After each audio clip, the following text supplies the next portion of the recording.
Bienvenue sur la route des proches aidants. Quels sont les droits des proches aidants? Une question difficile à répondre pour ceux et celles qui vivent cette réalité. Souvent dépassés par leurs tâches quotidiennes, les proches aidants relèguent leurs droits au second plan, derrière leurs responsabilités. Prenons le temps d'en apprendre davantage sur les droits des proches aidants. Madame Sirois, vous êtes présidente de l'Association des aidants naturels de la Côte-Nord.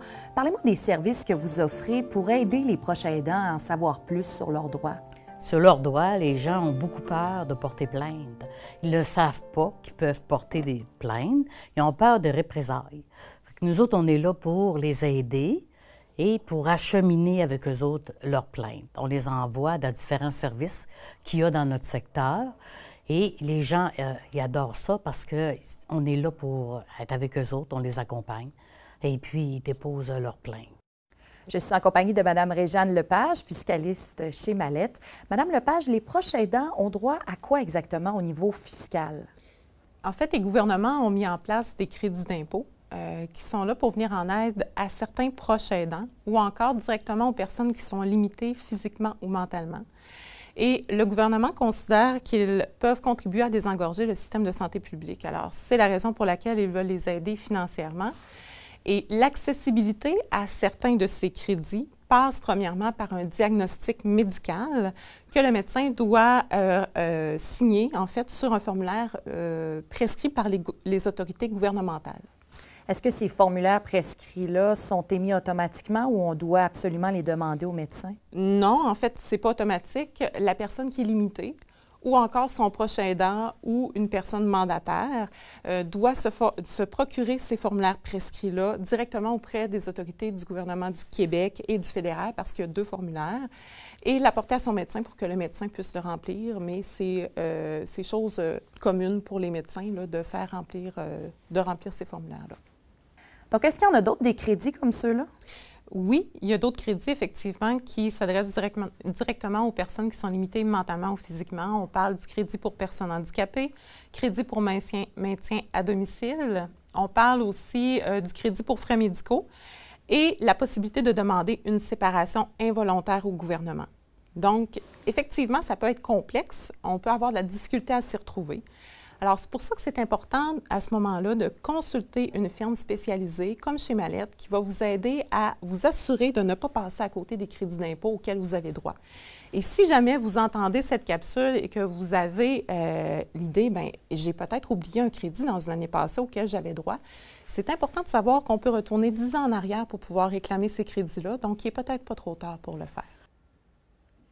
Lorsqu'un proche aidant appelle à la ligne Info Aidant, l'information qu'il peut obtenir est différente, soit au niveau de la maladie de son aidé, de l'information au niveau des organismes qui donnent des services aux proches aidants sur le territoire, les crédits d'impôt, mandat d'inaptitude, ça peut aller jusqu'au soutien psychologique.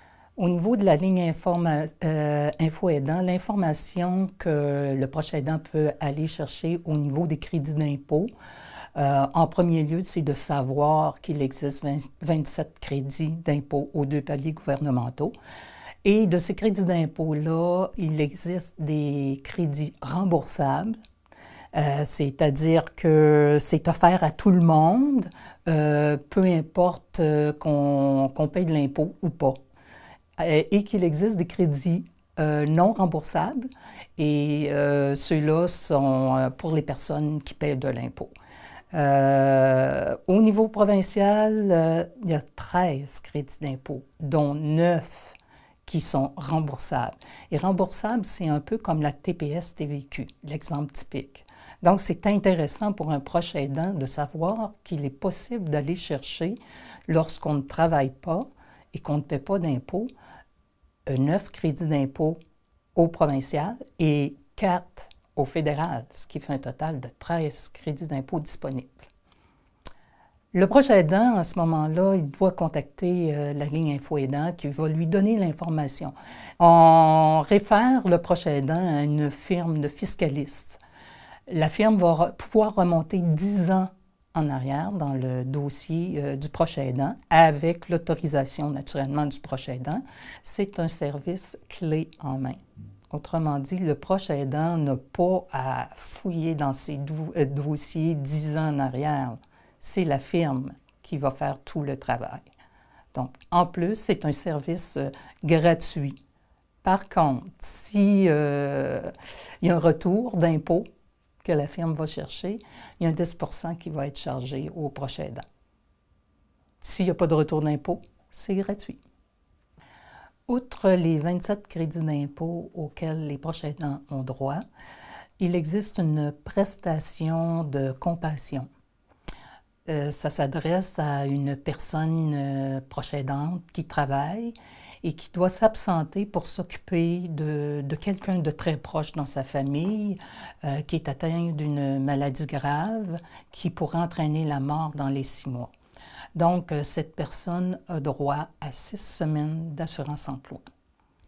Outre la prestation de compassion, il existe aussi le mandat en cas d'inaptitude.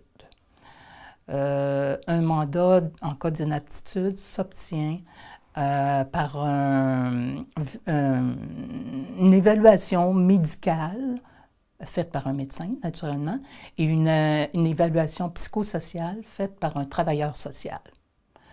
On peut ensuite passer chez le notaire pour la faire notarier, et si on ne veut pas passer chez le notaire, on peut le faire avec des témoins. Mais pour être légal, ce mandat d'inaptitude doit être homologué par la justice. Je suis en compagnie de Mme Joanne Gagnon, qui est proche aidante auprès de sa mère. Madame Gagnon, avez-vous droit à des aides gouvernementales en tant que proche aidante? En tant qu'aidante, j'aimerais plus être vue comme une travailleuse autonome et non pas comme quelqu'un qui est supposé d'aller chercher du travail et puis qui ne peut pas. En tout cas, on n'a pas une situation claire de la sécurité du revenu. Fait que c'est plutôt difficile. Puis, on n'a pas beaucoup d'aide non plus au niveau gouvernemental à ce niveau-là. On parle des aidants, naturellement. Il y a eu beaucoup d'aide qui s'est développée au niveau des aidés, mais pour les aidants, pas vraiment. Est-ce qu'émotionnellement, ça devient difficile par moment d'être proche aidante? Absolument, absolument. Mon Dieu, comment je pourrais bien dire ça? C'est sûr qu'on se sent plutôt... et en laissant le marché du travail, on n'a plus d'identité personnelle. Donc, on est comme, je sais pas trop, là, une servante là, qui ont engagé, pas cher. On n'est vraiment plus rien à un moment donné. Puis, naturellement, on espère toujours une meilleure reconnaissance au niveau gouvernemental aussi. Au niveau des revenus, hein, on ne se mentira pas, là, c'est ça. C'est notre plus gros cheval de bataille. Hein. Madame Dumas, vous aidez votre mère comme proche aidante actuellement. Est-ce que vous avez de l'aide gouvernementale? J'en ai eu au début.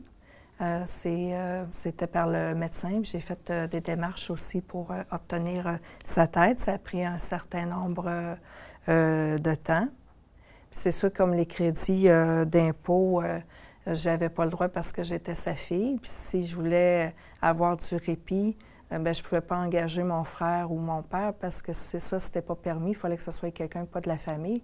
Alors que l'aider a souvent besoin de quelqu'un qui connaît, qui fait partie de sa famille. J'ai eu le droit à une subvention du CLSC.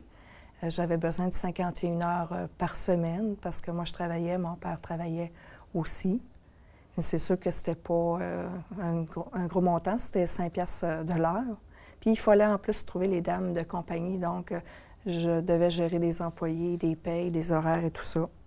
Puis c'est pas toujours facile d'engager aussi là, pour les dames de compagnie. Madame Caron, pendant les 5 années que vous vous êtes occupée de votre mari, avez-vous eu droit à des aides gouvernementales? Non, j'ai eu le CLSC, c'est le seul aide que j'ai eu.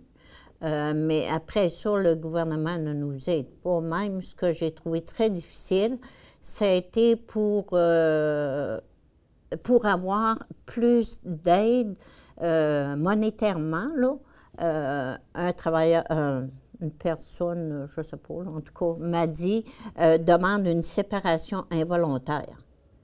Je vous dis que quand tu as vécu 55 années avec une personne, il faut que tu demandes de te séparer, même si c'est involontairement. Ça m'avait affecté beaucoup. Est-ce que vous avez eu certaines ressources gratuites que vous avez pu là, utiliser? dans les ressources gratuites. Le CLSC, comme je vous dis, si je n'avais pas eu le CLSC, je n'avais rien à part de ça. Est-ce que vous considérez que les proches aidants sont reconnus à leur juste valeur dans la société en général? Non. Non, ils ne sont pas reconnus. Je pense qu'ils se disent c'est leur conjoint ou leur conjointe ou leur père qui naît soin. Je pense que c'est ça que les gens se disent, les gens plus haut placés que nous autres. Là, ils se disent bien, qu'ils aient soin de leur malade. Mais je pense que c'est pas ça qu'il faudrait faire. Il faudrait aider. Au-delà des droits, il y a la personne. Le rôle des proches aidants n'est vraisemblablement pas reconnu adéquatement selon les principaux intéressés, autant par les instances gouvernementales que par la société en général. Les personnes qui ont accepté de participer à cette série d'émissions espèrent que leurs témoignages serviront à nous sensibiliser sur leur réalité parfois difficile. Nous vous rappelons que la ligne Info Aidant est disponible en tout temps pour répondre à vos interrogations.